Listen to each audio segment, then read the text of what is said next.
G'day and welcome to this episode of the Inforunners. I'm Execute. Today I'm joined by the Astropub and Al Garrett. How are you boys doing? Really well, thanks. We're having a little bit of issues with Paul today, being in the United States, so the connection is not that great, so he may cut out.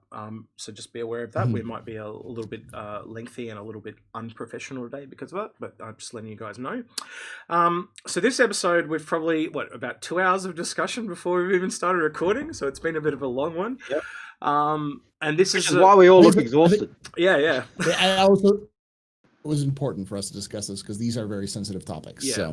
So straight off the bat, I'm actually going to read it word for word. Some of these issues have accumulative effects and crossovers with each other. They are suggestions and observations. They are not intended to be malicious or an attack on CIG or their employees. Simply things that we believe could be improve the experience for all parties. This is, however, just an overview and not an extensive critique. So what we're kind of saying there is we're not going to cover every single issue that we've got, and basically we're not trying to attack anyone. We're trying to improve the situation. I think that's the best way to put it forward. And not all of our observations will be necessarily 100% correct because a lot of these are based off our observations and our opinions, our experience. And our experiences. So they may not reflect your ideas, but these are things that we believe would probably be of use to CIG. So this episode kind of came about from the tail end of last week's episode when we kind of realized we didn't give any fixes, and also you guys were both on Paul's show today on the Astropub, and you also talked about it briefly and said you'd probably do an episode on it. So it's kind of followed on from that. And there was one little thing I forgot. Is that this is kind of like a little message from us to CIG. So it's probably some things that a lot of people in the community don't want to see, don't want to hear about. We're just going to get it out.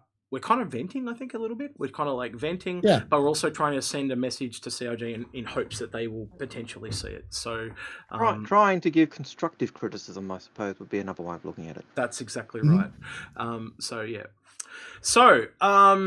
We're all going to talk about this a fair bit. This will be a fairly long episode, I'm assuming, just because we are all fairly passionate on these topics. Now, we've got 4 topics. We've kept it to 4, but there's a little bit of crossover. So we'll start with a really delicate one, and that's war bond versus credit. And I don't know, who wants to start with this? I think I'll go to Algrid, because Algrid, you've spent a lot of money. I'll leave it at that. Algrid, under the bus, go! All right. War bond versus credit. War bonds, great idea in terms of building up your sales and getting heaps there. But the downside of war bond versus credit is that you've actually devalued credits. And so there is no value in me putting money aside for the big sale and by buying gift cards. Because the second the sale comes, I no longer can get LTI on my ship if I buy the concept. And I also get slugged with by paying the official price, not the discount price. And yet, I can't always put that money aside and just leave it there for the big sale, because if something happens that, I've got $500 sitting there and this issue's just come up, I need that $500. And so it does make it harder. Whereas if I'm putting $50, $100 away a fortnight or a week, it makes it easier for me to save and put money aside. And it helps me do what I want to do, which is support the project. Yeah. And so that's probably the big thing in terms of the issue for me. One thing I'll add to that is most corporate people understand cash flow, and cash flow was simpler for me and Algrid. We both used to buy, every month would buy some gift cards that we would just save up, and say we'd save up $250, and then a ship would come out and go, I'll just buy that. I've got $250 credit sitting there. Where now, and if I needed to put a bit more in, it didn't matter. It wasn't a $500 hit. It may have only been $250 hit because I've got credit. But now you're expected to pay that full hit in advance, and it's so much harder to do so. And that is fundamentally the other side of the coin that I think the marketing or the department is missing, is that it's a cash flow problem. And if you roll it back to the way it was, it becomes more like microtransactions. So you start out with an Aurora, you upgrade to an Avenger, that you upgrade to a Cutlass, and on and on and on you go, and you get bigger and better ships. So we're winning because we're getting bigger amount of ships, and they're winning because they're getting more and more cash. And we're also already seeing that they're making changes to things to try and force us to spend more cash. Like they're putting ships at the same thing so you can't upgrade to them, and that is just locking things down more and more. And as you'll know, if you've when we were on AstroPub, we did a poll on there, Paul, didn't we? And people are spending less money than ever before. And everyone that we talk to says the same thing. The flipping of this would be, because you've got more people, you're going from a model of large influx of cash where it's all around CitizenCon as an example, to just being little payments all the time. Now, the other part of that is obviously that doesn't work with limited ship sales unless you've got... So what a way you could counteract that is maybe have a ship of the month or something like that, where there's always a ship that is normally limited that you can buy. So that way people are upgrading to it and stuff like that. There's ways that, if you think about it, that they can add to that.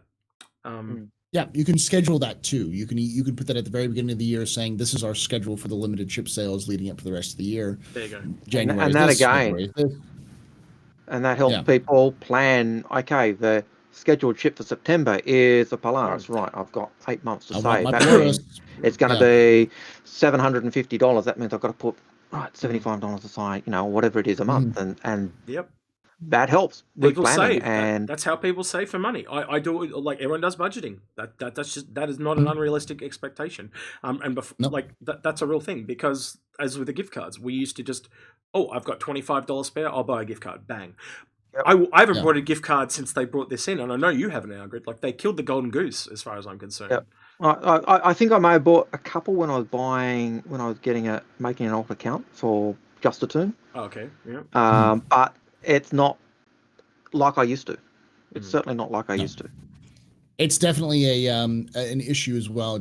I think it's mostly what you're getting at is that things like credit, the stuff with the cards, the gift cards should be counted as cash. Period. Like, they shouldn't be credit. But at the same time, because what you could do easily is put $25 in your credit in the cards and back into there as well. Like, that's even a halfway point for meeting CIG, is that stop making gift cards credit, make them cash. Like every other store in the existence of man does. They treat it as cash. But even when you look at credit is cash. It's not Alpha UEC or UEC. It is actually cash. And I understand the need to try and make new money come in, but at the same time, the older backers, people who've got thousands of dollars in game, may have thousands of dollars of credit, and yet you're chopping off at the knees to get them to spend, and yet you're not giving them anything to spend it on that's worthwhile. Let's be a little realistic here. Once you go over $1,000 on what most people call a video game, I think you've paid your dues. I think you've earned the right to move your stuff around to get to select the ships that you want to have. I think that's like, let's be realistic here. And that kind of goes on to our next point, which is the corporate marketing and the facelessness of decisions. Like, marketing makes these decisions and they sometimes don't see the cause and effect. Sorry, Paul, you were going to say? I was going to say this also bleeds over into also some of the things like the website and information. They do such a poor job. CIG, you're doing such a poor job at communicating a lot of these ideas that you're leading to what's called fear of missing out, or FOMO. And the problem is that fear of missing out, I believe you are intentionally tapping into to sell your products. Definitely with the LTI on war bond ships. Like, it used to be a concept came out. I could cope with having to pay that extra and not get the discount on a concept ship if I'm buying with credit, because I still got the LTI I wanted. But now, if I want LTI on that concept ship, I must either CCU to it or buy it with war bond. I'm going to do one more thing, just as a direct accusation, because this is something that's a problem. You said the corporate thing, bleeding to that corporate thing. The idea, the appropriation of FOMO and the appropriation of a lot of these ideas that are usually developed by mainstream game studios. You're becoming what you disliked. Chris and team who founded this, you got with the idea that you would not be EA, and So- that you worked with EA and Microsoft, and you were upset with their marketing decisions and with how they did things. You're turning into the thing you hate. We got That's most of reality. that. You broke up a little bit there, but we got most of it. So Yeah. we got the big ticket items. You're turning into the thing you hate. Yeah. After you left, EA earlier and leaving Microsoft and being upset with their corporate decision making, you're doing the same thing. But now you're in charge. How is that any different? Yeah, you're just doing the same thing to the consumers. Yeah, it's a little bit like Animal Farm. If you know that book, you've become what you hate. Yeah. The part of that I was going to articulate, I don't know, I've just lost my train of thought completely, was that sense of community we had at the start has really been eroded away, because this game has become more and more corporate. And I think the people that you've brought on board as marketing people are not community people. They are almost like, they feel like ruthless money hunters. And I think they need to be encouraging and positive reasons to spend money, not these corporate cash grab type grabbing people. I think you need to humanize the sales a little bit. I don't know how else to say that. And that's what I meant about the faceless issues, where they're making these decisions because they feel they're going to make more money, right? But at the same time, they're also hurting their expenditure because people don't want to spend more money. And they another part of it that falls into that is you buy a ship and then you change it, but you don't allow someone to change and buy another ship because they don't like that ship anymore. How can you change something, but we're not allowed to change? That's a little bit just position. And just to be from a legal requirement, in Australia, if you change something from what it was originally just something else, that's illegal. And I know Australia is not the only place like that. It might be legal in the US of A, but it is not legal in other countries. And so therefore you want to be more customer focused, is what I think I'm trying to say in short. Yeah. And we know that you have specific people who are in charge of dealing, concierge individuals who are designed to dealing with the specifically people who spent a lot of money. But we've also always had experiences with trying to send in a support ticket and it takes 2 months.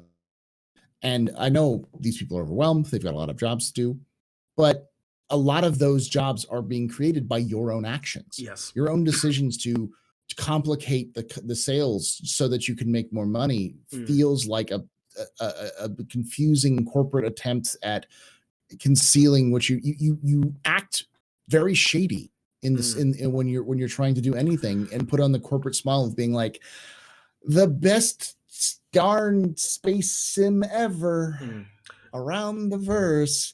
It's like it feels plastic. It doesn't feel real. Yeah. And that's the problem. It feels like you're selling us the game rather than giving us the game.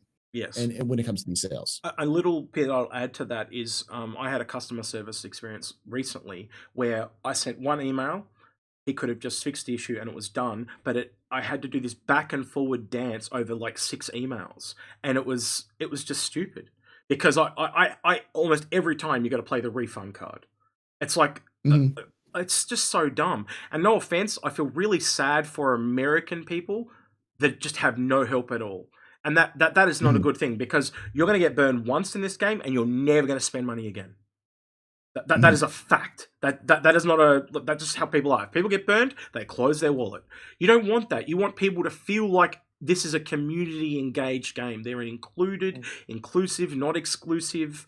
There's all these talks about, you buy ships, it's pay to win, blah, blah, blah. I can see why though, because there's this negative connotation that, you can't be flexible anymore. And they need to bring that flexibility back and that customer focus. Is there anything else you guys want to add on this topic? Because I feel we're... I think in terms of that topic, I think part of the problem also comes from the fact, and not trying to make excuses, but we know that part of the problem is the fact that the company has grown from that 12 to 13 to 600, and we've gone from a community of several 100,000 to several million, and that's going to have an impact, and we know that. But it does feel that there is that lack of engagement and lack of community. It still doesn't mean it still does feel like they're becoming the thing they used to say they hated. Yeah, but it still doesn't mean that they can't put humans first. And that I think if they keep putting people first, they'll find people will notice that and they'll keep helping, right? That was what it was all about. Yep. I'm a PC game. Consoles say I'm dead. I'm a space game. Yeah. Or, like that original pitch video. That is what sold me. Like that and Chris Yeah. Roberts is why I pitched. And I wanted to make a really cool PC game because at the time, man, they were chucking us under the bus and it was a total bullshit and I knew it. And but it's the same thing. That feeling, they need to recapture that original pitch. They capture that pitch, they'll have the community in the palm of their hand. And as I said, I'm Chris Roberts. You might remember me from such games as Wing Commander. Here, take my money. Yeah. You want $5 from everybody rather than $500 from a select few. And I think that's the message we'll leave it with. All right. Yep. Number 2, community engagement is a big topic at the moment. We obviously talked about our frustrations with it last week, so we'll go over this probably a bit more briefly. My big fix for this is a community liaison. I said a person, and I've now upgraded it this week to a team. So I actually think it may be, I don't know how many people you would have, but it would be really good if you could globalize it and have different people from around the world. And the really cool thing about that is it becomes less biased because you're getting different tastes from different places. And if they're really into one niche area, it won't matter because there'll be another community liaison that's in another area. I think that the advantage of doing that is you actually get the international nuance. Yes. So I know there are times when I'm talking to Americans and I'll say something with an Australian nuance and that's scandalous. Yeah. And I'm pretty certain Paul will do the same thing where, you're talking as an American and you'll say something that's scandalous to an Australian or to a European and so having that community members from different regions who are helping liaise on and kind of acting as a touch point would certainly be something that would be helpful. Yeah. The community is global. You need more than one person in this. I love Jared. And we do have, which is great. Say it again. I broke up. Yep. And you broke up again. Hang on. All right. Try again. One more time. With feeling. I love Jared and I love Ilo, and I know you have community managers around the world, but the community itself, community managers themselves, cannot be the only relation. You need people who are trusted in the community, who are, and this is a global game, like who are from around the world. They need to be able to speak to those communities and their concerns. The French community needs somebody who is from France, who is a fan, not just a strict employee, so they can trust them, who can talk about these things. Same with Germany, same with the UK, same with Australia, and even with the United States. You need somebody who is a face of the fan for the game, because in some way, shape, or form. You could even go a little further there and actually have multiple people from each region too, because again, to give Jared as an example, he can be a little bit polarizing for some people, and it might be the same thing. Like even on this show, there are people that like Algrid, and there are people that like me, and there are people that hate me, and there are people that hate Algrid. Like it goes both ways. So each people find their own niche. So and one way you could even do it is if you've got that team from a region, okay, the Australian team, they report to Silo. Yeah. So you got 3 or 4 Australian people, they liaise with the community. It just gives more points rather than Silo having to scroll through all the Australian chat. If there's avenues, it just makes it and possibly easier. Like how they talk about emergent gameplay, think of the emergent content. Look at it that way. You're getting all that free content because you've got more people talking about it. It's that simple. Yeah. Right. I think that's a short one. We'll go on to a bit more fixes with that later. Because we've broken this into the 4 issues, and then we've got like 4 fixes and some follow-ups. So we'll come back around to that again. Number 3 is sharing relevant community desired information. So Paul, I'll let you take that one because I know that one's a bit close to your heart. So go for it. So one of the big things that I've found that's frustrating is often when CIG has said, for instance, calling all devs. This is a great example for you, CIG. Calling all devs is a fantastic idea getting questions from people is very good, but the community in general is frustrated, and so when they get frustrated, they'll ask questions, even if it has nothing to do with the audio team that you're talking with now. When you don't address that question, that's the top voted question, it feels like you are, even if it has nothing to do with the audio team, it feels like you're avoiding the question. And after a while, even when people ask the question and it is the appropriate person and you still avoid it, then you just have confirmed their suspicion that you'd rather not talk about this. And the problem about communication in this way is that all it takes is a loud enough voice, and then for magazines to start picking it up and start throwing it around, then suddenly you do something because it's bad press. That means you're reacting rather than you're being reactive. And sorry, I'm going to reactive rather than proactive. Yeah, that's what he said. You cut out. Yeah. Say again. Go ahead. Reactive rather than proactive. Proactive in the sense that you need to, and I swear, guys, it's Discord. It's some issue with Discord right now. We've done everything else like that.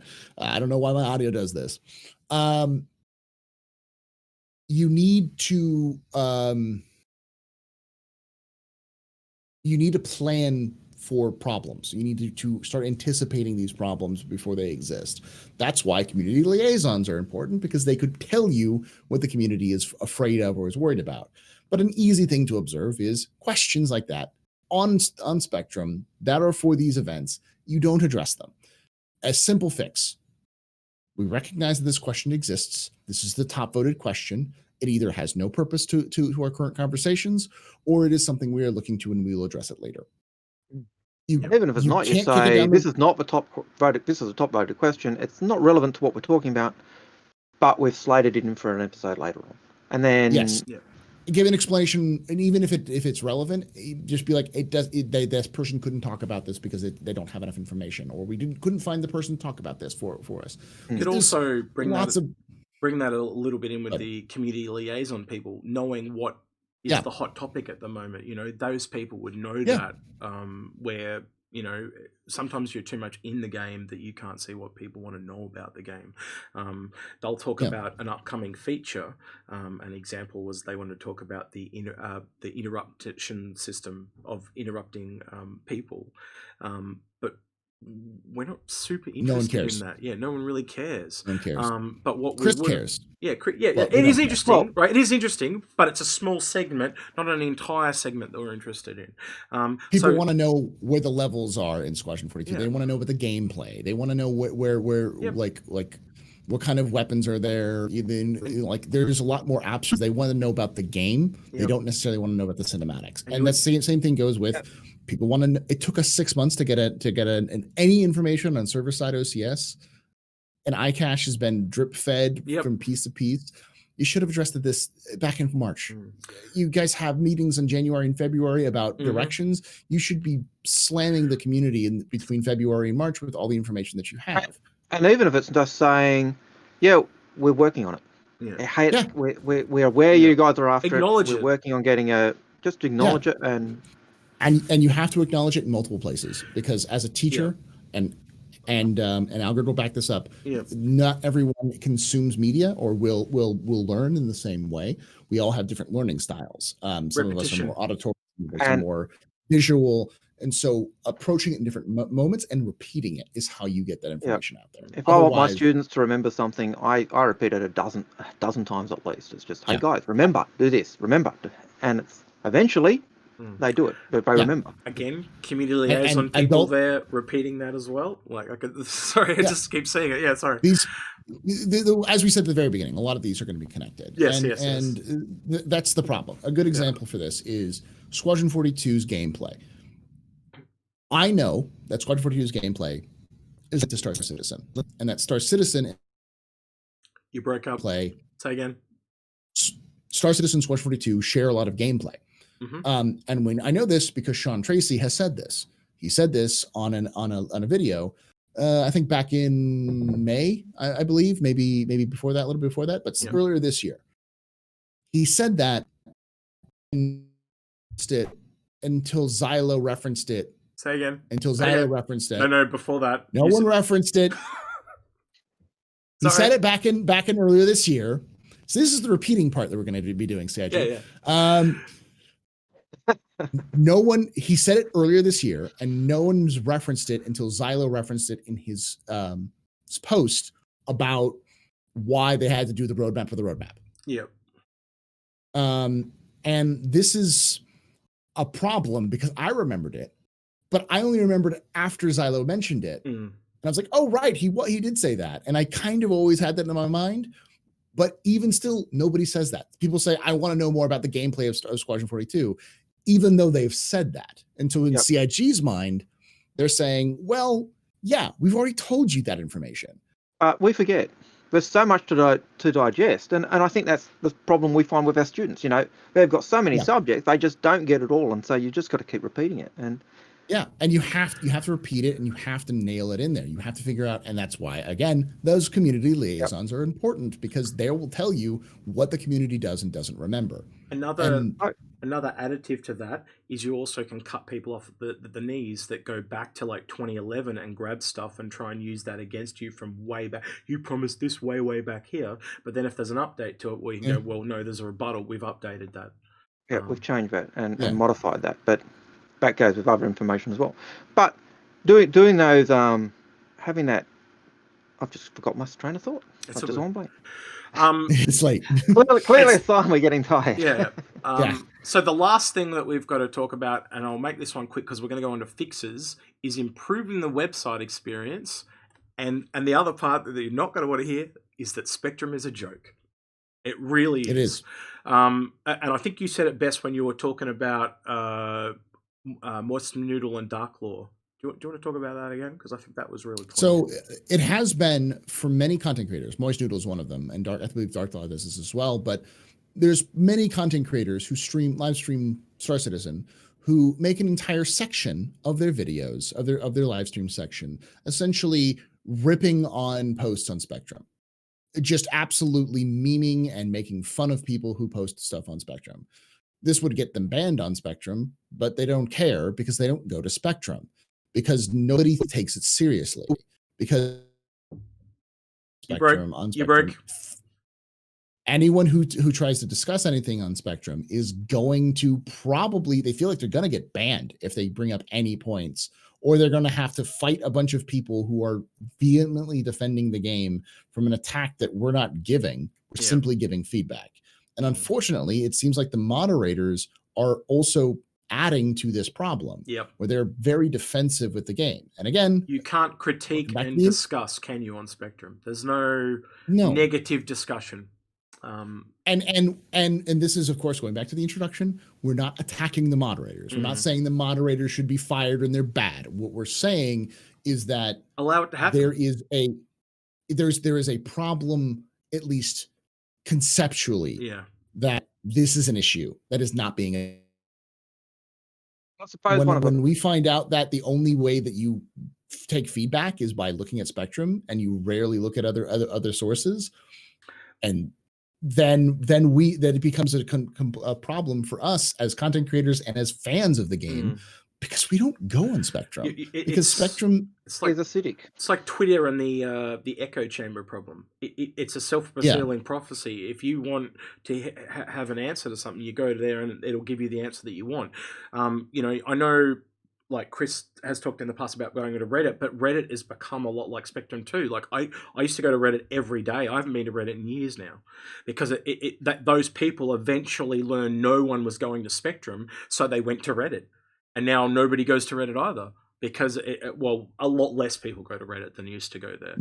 I go to other content creators to talk to stuff. I will jump into live streams, like I'll jump into Paul's stream, or I'll jump into DG's stream, or I'll jump into some random small creator that I don't even know. Like and I'll just start talking to them about Star Citizen. That's how I do it now. I don't go to Spectrum, and I guess we'll come back around to that and talk about that, because we're now going to move on to fixes. All right, so we've just spent 29 minutes talking about the problem. Oh, all right, we go halfway there. All right, here we go.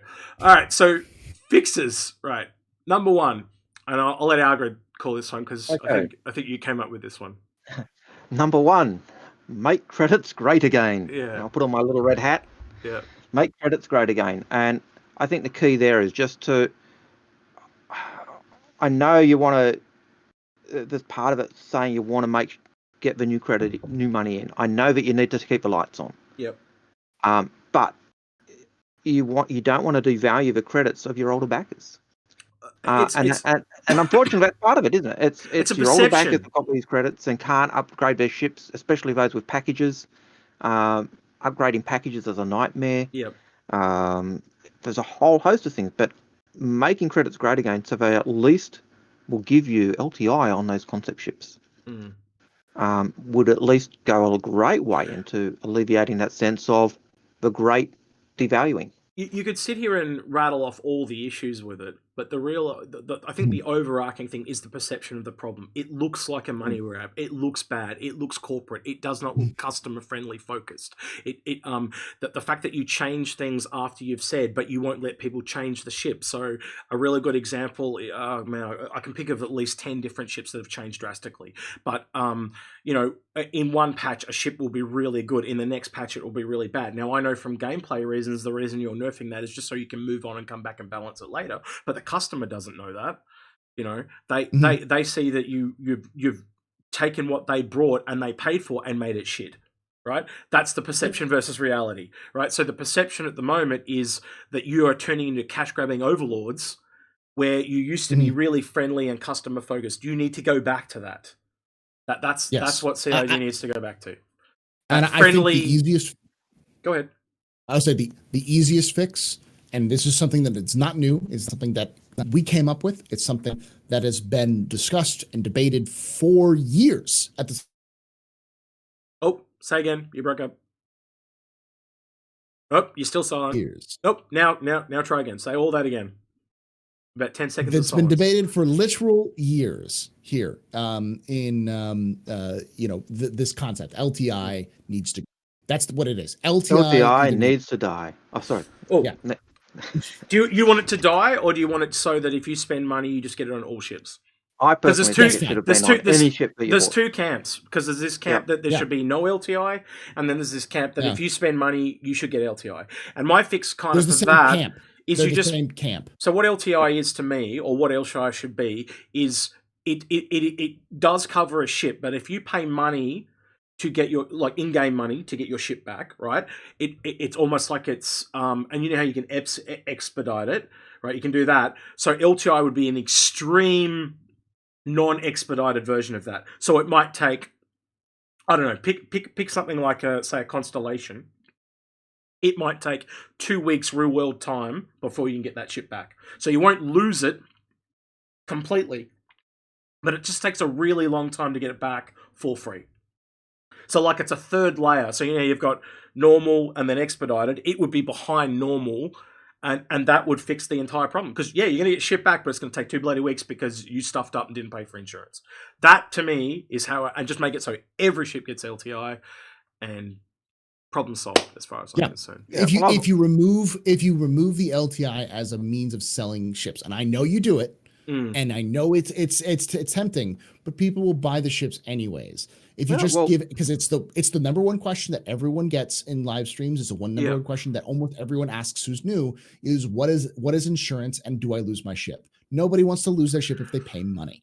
And at this point, you are using fear, not just fear of missing out, fear to sell ships. And that is scummy. That is disgusting, and it needs to stop. This issue is going to come around again, because we're going to talk about it with we got a thing we're going to talk about later on the new player experience. So we'll talk about that in more detail.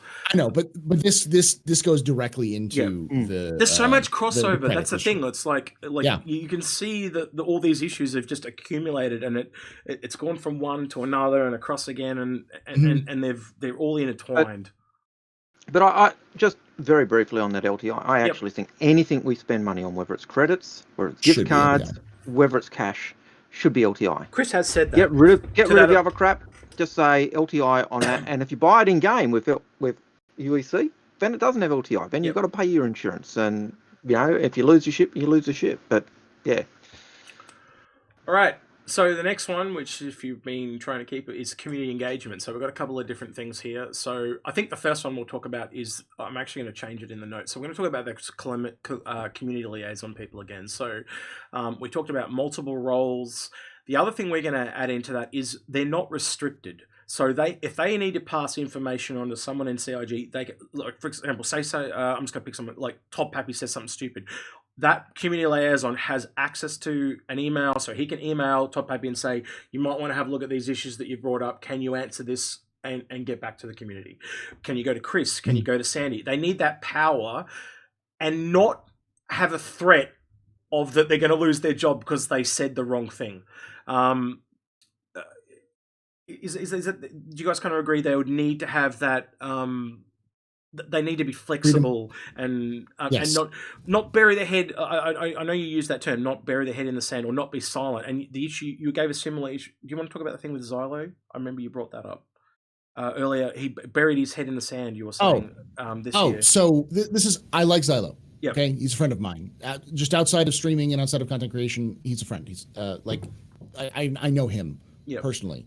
And I will say this is that what happened with the Squadron 42 roadmap and the fact that he had to come out with a roadmap for a roadmap like just recently, and it got absolutely lampooned. And the only reason why he came out with it is because he got hounded by the press. That was a failure of communication and a failure of community response, because this is not an issue that existed in vacuum. This is an issue that has existed for years that you refuse to deal with. And I don't know if Xylo did it on his own, if he was instructed to do this by managers. I don't know who's involved. All I know is that this was a failure, and that this needs to be a learning experience rather than being the right lessons. And CIG, you often learn the wrong lessons, which is be more quiet when you mess up. The answer shouldn't be more quiet. It needs to be more open, because these happen because you mushroom them. You keep them dark and feed them poop. When you mushroom farm, you end up with mushrooms. I think like the first level of Half-Life, unforeseen consequences, is very relevant here. Yes. I actually just realized something. We didn't even talk about the black market in regards to Warbond and CCU. That's a whole nother kettle of fish. I'll just leave that there, right? Black market, and I'll move on. That's not the whole extensive thing. We're going to be there's no way we can cover everything. In the video. So if we ever do a second video, we'll talk about that then. The other part of that, and I think is a really big one for a lot of people, get Chris on camera and tell us what he's doing. You know, he's the guy that's driving this ship. He's the leader of the boat. He's the captain. I am the captain now. And and he needs to be on camera telling us stuff, right? Yes, he's human. He makes sometimes over promises and stuff, but that's okay. If you want to come out the next day and say, okay, Chris might have said a little bit too much, draw it back. We're adults. If you say like he's just passionate and we hope we're adults. We hope we can take it, and if we can't, tough. Yeah, you know, like you also have. Say again. Have Chris. Say again. You have the power to edit videos, CIG. Because you have the power to edit videos, you can take Chris Roberts talking, and it doesn't have to be big, flashy, and showy. It doesn't have to be a huge spectacle. I mean, the Pillar Talks, whoever was filming those Pillar Talks is really freaking good. That was some really good cinematography. I'll give them that. But it doesn't have to look like a reality television show in order for you to. It can look like a dude on Skype, because that's another issue. Actually, isn't it? It can be once a month. It can be once a quarter. In fact, Chris used to do that. But the fact is that he's been moving further and further away, and there's already rumors in the community about Chris not being present. He's disappeared from the community, and I get asked questions about the missing members of CIG all the time. And by keeping them in the dark and hiding them, you add to that mushroom feeding, which causes more problems than it should. Perceptions versus reality thing I was talking about, like it's becoming less community and more corporate, like because we're not seeing him as much. Oh, he doesn't care as much, you know, stuff like that. Like, Okay, Algrid, is there anything you want to add to that, please? Anything at all, or you're being a bit quiet? So I feel No, like no, asking. I'm 100% behind getting Chris on camera, and I'd love to see community um, content creators Yep, interview Chris, but that's a really good point. That's if actually in we the if notes. I forgot if we about that. can't do that, Yep. I can remember one of the best interviews I enjoyed was when Sandy interviewed him, Yep. because it just felt so there was that natural dynamic between them that was so natural and was so lovely to see. And Sandy could go, yeah, Chris, plain language. Yeah. Yeah. Oh, Well, that happens with the husband and wife, obviously. But yeah. Okay. yeah, but back then it just seemed like Sandy was able to cut through Chris and say, Chris, yeah, that's great. 5 seconds, not 10 or not 20, and simple. And you go, oh yeah. Well, that's And actually our next point as well. So that's bringing the community into the fold and expanding the global community. So keep saying what you're saying, because that actually is crossing into that point. I just finished. Oh, sorry. All right.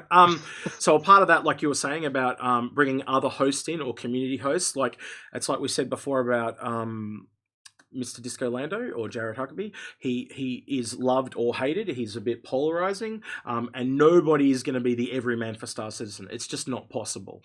So bringing in some different, you can take different content creators, and that way it's shared around. There are some really big. Go ahead. Also, I was going to say, I think you already kind of covered this, but also don't be worried about being fair. Yeah. Like this is. Let's be adults here. Yep. Like, no, if someone is going to complain that their tiny stream or their burgeoning YouTube or whatever didn't get like an acknowledgement, they're not going to stop making content. Like the reality is that you have a team of people. Oh, you broke up. Lots of different. You have a team. You have a team. You have a team of people who make content for Star Citizen. Hundreds of people from all over the globe who make content for Star Citizen. Use them. Yep. Don't let them just suffer in the dark. Let them give them an interview with the lore team or Sean Tracy or Chris Roberts or whoever would fit their what they make better. Yep. Because those people are your marketing team right now. They're free marketing. And not using them because you're afraid, you might be afraid of being favoritism, is a stupid idea. And I know this fear has existed for a while. Yeah. So and, the other side of the coin is they did talk about doing the ability to kind of book time with developers for interviews. That was a thing they were going to do for a while. And if you don't have time, then just say sorry. I don't know who you are, and I don't have an opportunity to do that. And the same thing is, you will have different people will have rapport with people. Like we know, for example, Ben did a lot of stuff with Batgirl back in the day. They had a rapport. Let him keep doing that. Agra, you want to say? Yeah, I was going to say, in terms of, who you choose, it's got to be people who you're comfortable with. 100%. If you're not comfortable with Execute because he's a hairy goon and wears a silly hat, but you like Paul, then go with Paul rather than Execute. But doesn't mean it's a matter of being comfortable with who you want, and it's not a matter of being fair. It's a matter of. I think as long as you're shown to be trying new people as well, and you're not like so the perception probably, if we use the Batgirl thing again, right? The perception was he was only ever doing it with her. Right. So what he should have been doing is he should have probably tried to do it with at least one or two other people and circulate it a little bit. Right. So as long as it's again, it's that perception versus reality problem. And the burying your head in the sand and just being silent, it's not going to cut it anymore. Like COVID has put frustration levels to the extreme. Everyone is bored. Everyone is on edge. Everyone is noticing all the problems are all highlighted now and way more serious than they've ever been before. And in terms of, stopping, when you were doing the Batgirl and Ben and those things, stopping them and saying, okay, well, we won't do any, that, in a sense, just helped feed that sense of disengagement. Yep. And that's not a good thing. It left people to speculate in wild abandon with no real reference or guide. It's learning the wrong lesson is what it goes back to that learning the wrong lesson. They learn to be quiet rather than to be more open. And when you feed people garbage and you feed people poop and keep them in the dark, that's mushroom farming. This is like the fourth time I've said it. So you see, I'm repeating. I'm glad broke up there.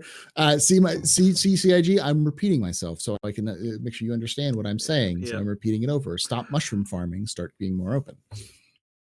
There's a term for that. Reiterating yourself. Reiterating. Positive reinforcement or something like that. You know, where you anyway.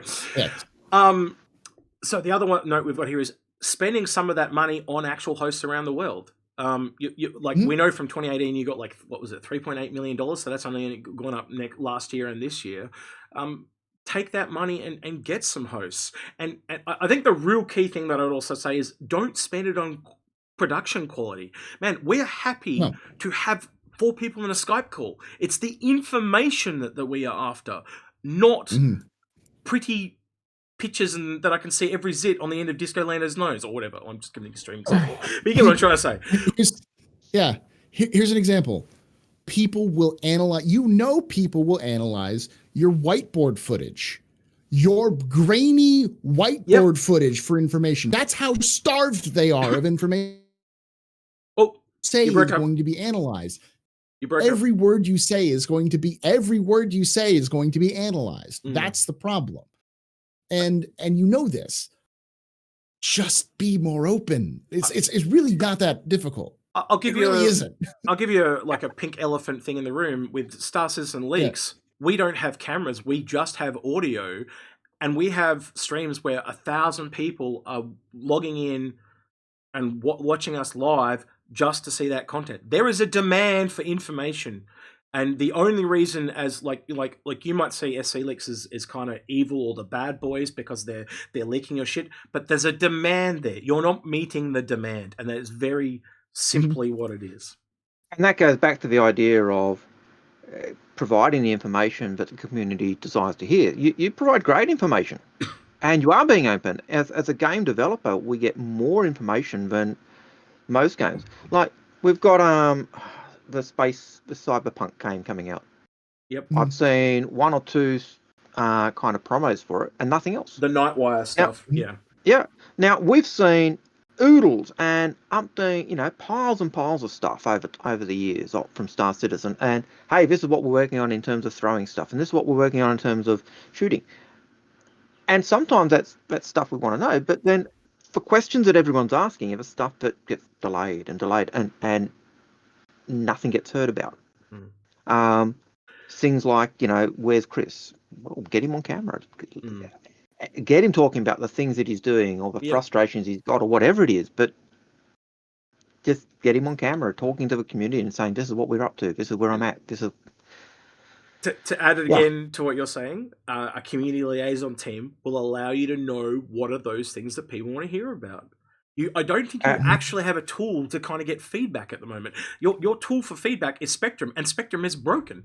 And that's and we know it's broken because so many of us who are content creators don't turn up and go into Spectrum because it's broken. I think we'll talk about... I've posted 2 things in Spectrum in the last year, and both of them are critiques that have gotten high upvotes, and mostly because they know my name. They know the Astropub. It's the same thing. If I drop something there, it'll go up, and it's the same thing with our group. But I've had things I've dropped to, and they've been deleted just because they're a critique. I think I know we've just moved on, but I'm gonna say so. This is stuff on Spectrum now. We're gonna start talking about Spectrum. So, I think the big thing for me, a really simple fix, is downvoting.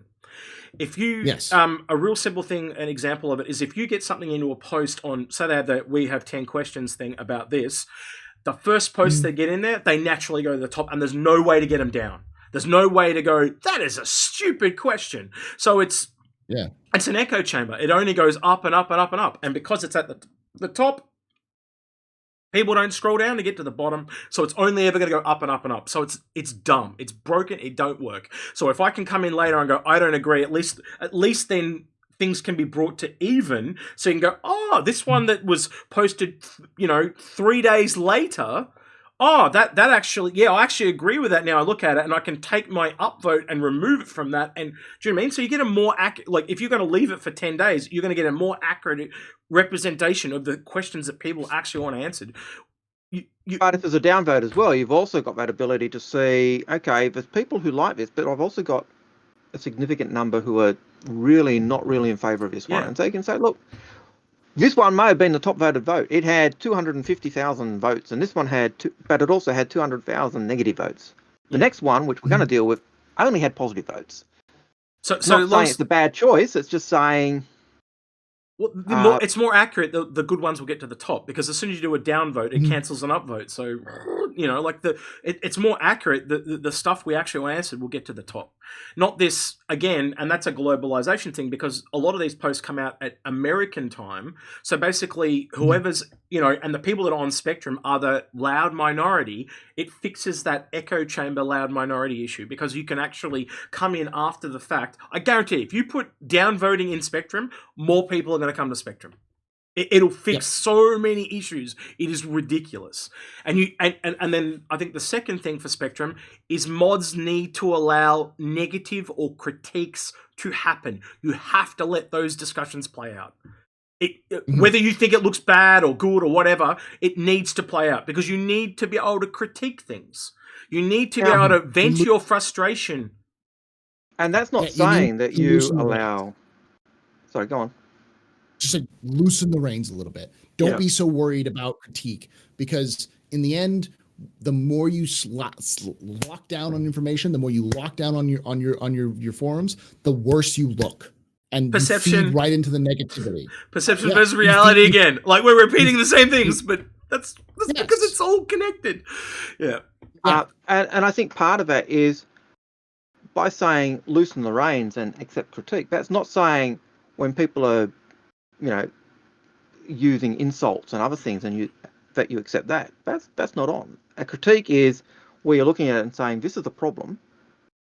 That we see, and it might just be, hey, this is a problem we see for these reasons. They may give some constructive criticism. They may not have any constructive criticism. It might be something they've just notified. They also may be venting, may be very angry about something. They may use a naughty word and complain about CIG and say like, oh, F you CIG or so this, that, and the other thing.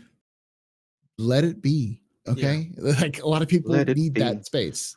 Let it be. Yeah. Let's stop before YouTube content ID gets us. All right. We're on the home stretch now. So I've got two things left. So, I think this kind of covers the whole website thing. So we talked about Spectrum. One that a few people have brought up is the ship matrix. So we'll just talk about this real this kind of comes back to the sales of ships and stuff like that. So how do you buy a ship if you don't have the correct information? A lot of people, that is their first port of call. And sorry, where did you go to when you first got in the game to find out about the ships? Yeah, compare the ships. That's like just where you go. The website. And it kind of comes back to another example of lack of sharing information. You need that ship matrix needs to be updated on point. Like how many ship sales have we seen now where the brochure says something different to the matrix? Now I don't know. I know that there's the people at Behavior do the website, but how is the information from the brochure not being taken from the brochure and put into the ship matrix? Or from the actual game. Yeah. That you have the information in the metrics for. Spend a little bit of money and make sure that's done. Yeah. And make sure it's updated and drawn directly from the game.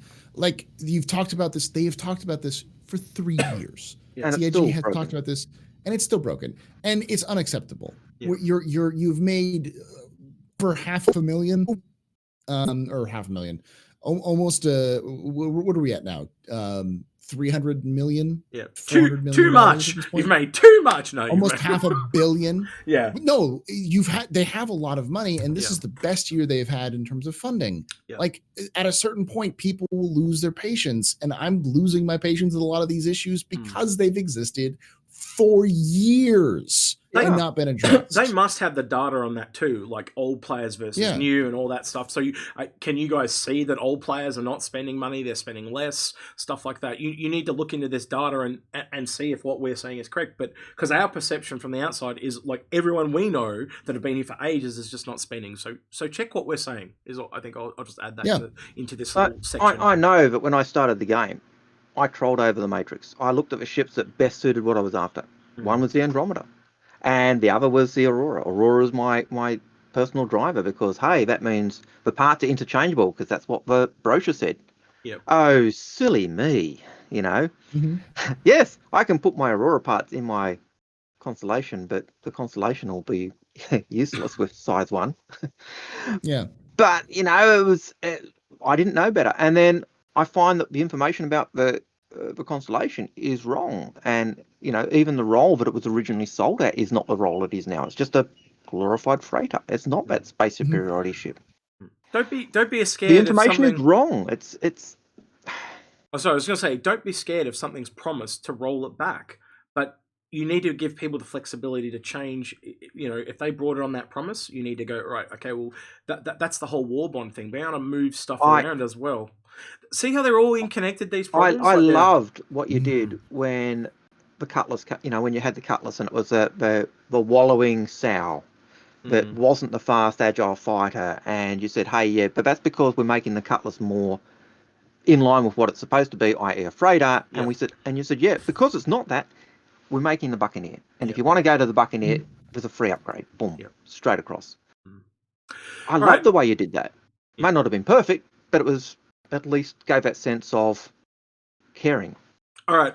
I want to get this under an hour if we can. We've got 5 minutes left. So the last one is the new player experience. So the 3 things we've got written down here is the streamlining of LTI. You can buy a ship, but it comes with LTI. So every ship you pay money for just comes with LTI now. And like I said earlier about just making LTI a longer, non-expedited thing. So it's like a third level of buying ships in game. But, so instead of like an hour, maybe it's like literally like 2 weeks real world time or something like that. Anything over $45, so anything over a starter package comes with a PU package, and any package can then have Squadron 42 added to it. Right? So that doesn't mean if you buy a Pioneer or you buy a Redeemer or whatever ship you buy, you can have that one ship, your package, and you can have Squadron 42. You don't have to go out and buy your token starter ship just to get the package, which again, why would you want a big ship like pick something that you could start with, like a Constellation. Why would you want a Constellation and an Aurora? It makes no sense. No point. Yeah. It's a simplification. So many people are confused by the differences between what's a package, what's a ship. There are entire guides that you even have made, CIG, for your own store. There shouldn't be a guide to buying a video game. There really shouldn't. This is ridiculous. We have an entire segment on this show that's based around the economics of Fix My Fleet, right? I don't know if you guys have seen it. But that show wouldn't exist if you didn't do shit like this. It's that simple. And we're the only people that do it. It's really popular. Every time there's a sale on, we get massive spikes of people watching the episode because people are confused and they don't know what to do. And I think that goes on to the third point. But even with that, a lot of people are stuck. They go, I've got all these credits, and credits are devalued. What do I do? How do I cope with this? And part of our brief as we do the show is learning from our mistakes. This is what we did. It was really bad. These are ways we think you get around it. You can see that a lot of the things we've talked about today that cross-pollinate each other and that they're all interconnected. It's the same lessons that haven't been learned or things that you've think you've learned and then made a mistake and you don't want to roll back, and like it goes over and over. There's one last point we got to talk about, and that's the website. And it needs to have a simplified UI, and it's hard to navigate. So like this weird thing where you've got to go up to the left and all that. Like if a new player's coming, one of the best things you did was that thing where it opens and it just has the 3 boxes and you click one. But the other thing is People don't know what that means. They don't know what Squadron 42 is. They don't know what Star Citizen is. Yeah. They don't even know what a starter package is and stuff like that. You are so ingrained in this game. You got to go right back to basics. You need to have a login button, not I believe it's called something like an account button. Like it needs to be a login button or something like that. Like things that other games use. You used to use normal game terminology like sign up, create an account, things like that. Not authenticate, not enlist now, and enlist now, and stuff like that. And we get that the idea is immersive. The whole idea of you're enlisting into Squadron 40, into the military and doing that. But certainly the login button instead of account, which every game uses, click on that, and then it opens up to the if they don't have an account, then create an account or log in. Why do you not have the domain starcitizen.com and it just redirects to Robert Space Industries? There's another simple one. Like, why? Yeah. It makes no sense because people don't know it as Robert Space Industries. They know it as Star Citizen. There's just all these little tiny things, and I can't understand why you haven't done a survey or push stuff out. Again, this community liaison team just keeps coming back and again because they would be feeding you this information. You guys just and this picks up Astro Pub's point of repeating the things that we want you to learn. Yeah. Sorry. Okay. Sorry. I mean, I said it. Yeah, it's a point. I will finish off with this. I will finish off my last thoughts on this. The website. What you need to do is find somebody's grandmother. Okay, find one of your developer's grandmothers. Your mom. Ask them to buy it. There's a developer thing called "My mum can't do it, so it doesn't go in the game." One of the guys that made Diablo, that was his thing. He made his mum play the game, and if she couldn't do it, it didn't go in. There we go. If your mom can't buy a ship, then you should fix that. Your mom can't do it. If your grandmother can't do it, if some boomer who has no idea what technology is, and I'm not saying all boomers don't know how to do that. No offense, but there are a lot of boomers in this game. Sorry. To all of you boomers who are watching, your fellow boomers who shriek as if they saw a demon. Take one of those people and put them in front of a computer and say, buy a ship. And if they have no clue how to do this, to buy the game. If they have no clue how to do it, then you have failed as a website development. And this is something that, again, has literally been hounding CIG since 2012. This has been a problem. In fairness to your boomer comment, I've had younger people who wanted to buy the game, and you've had to walk them through. Oh no, I've walked them through. But, buy this pack, buy this. So it's not just older. He's not having a go at boomers, Agrid. Settle. He was trying to get an example. Settle down. Yeah. What I was trying to say is that. But I'm trying to say that if younger people can't do it, if older people can't do it, and younger people can't do it, it's a problem. It needs to be for the technologically illiterate. It's for someone who has not really picked up a video game in 20 years to be able to easily access and purchase. And if that's not available, you failed. It's a e-commerce website, guys. Yeah. There are e-commerce experts who exist who will design a website for you. Yeah. And I know that I'm sorry. It just at this point I'm just ranting. This has been a problem since 2012. One thing that COVID taught us at my school was that even though our students have a great knowledge of technology and internet, the second they had to go on and do distance learning, so many of them just fell apart. It wasn't what they were used to, and Star Citizen is totally different from what so many people are used to. Yep. And even the website looks different to what so many people are used to. And so I know that so many people will struggle with that.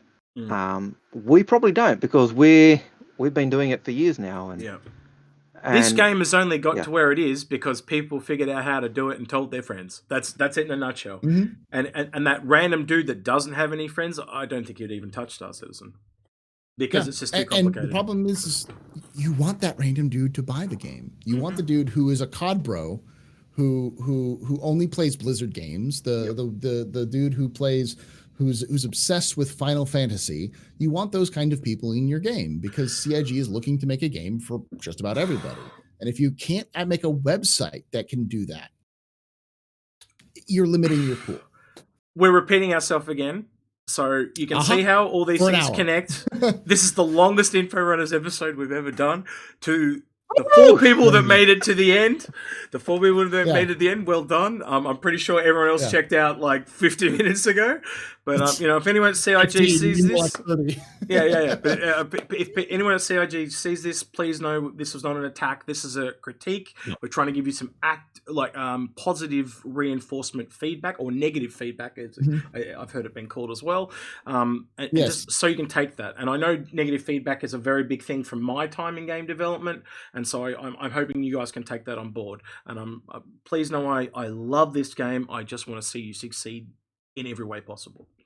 All of our critiques are made out of love for the game and love for the community, and we want the game to succeed, which is why we're passionate about why we talked about it for an hour. Yeah. Right, and we're tired as hell. Like, it's really late. But anyway, it is getting late now. I'm going to sign us out. So, well, I was going to say, you're going to ask? I was going to say, do you have any final thoughts that you want to add before? No, I thought you were saying, hey, sign out. It's, but you can do both. You can do both. That's all good. Final thoughts? No. I think we've covered it ad nauseum. But I've been Al Garrett. The hairy one's been Execute. The other handsomely dressed gentleman has been Astropub. I just realised we're the good, the bad, and the ugly. The good. Yeah, well, you're the ugly. The bad. You're the ugly. Look, I'm the bad because I'm the SC Leaks guy. You guys can work out who's the ugly one. Right. The young, the old, and the dastardly. The mentally insane. Yeah, I'll take that one. Yeah, I'll have that one. Right. We've been the Info Runners. Don't forget, join us on Discord. We love to have the interaction on Discord. Don't forget to put your comments below. We read every comment. We may not respond to every comment, but we do read them all. Hit the bell. Don't forget to subscribe. Don't forget to be respectful. And on that note, before we head off, I know there's going to be a lot of comments on this one because it's a long video. So yeah, just like I'll read everything, but I'm not going to reply to everything. But I'll hit the key points, and I'm sure Paul will be there, and so we don't do long episodes because they're just too overloady.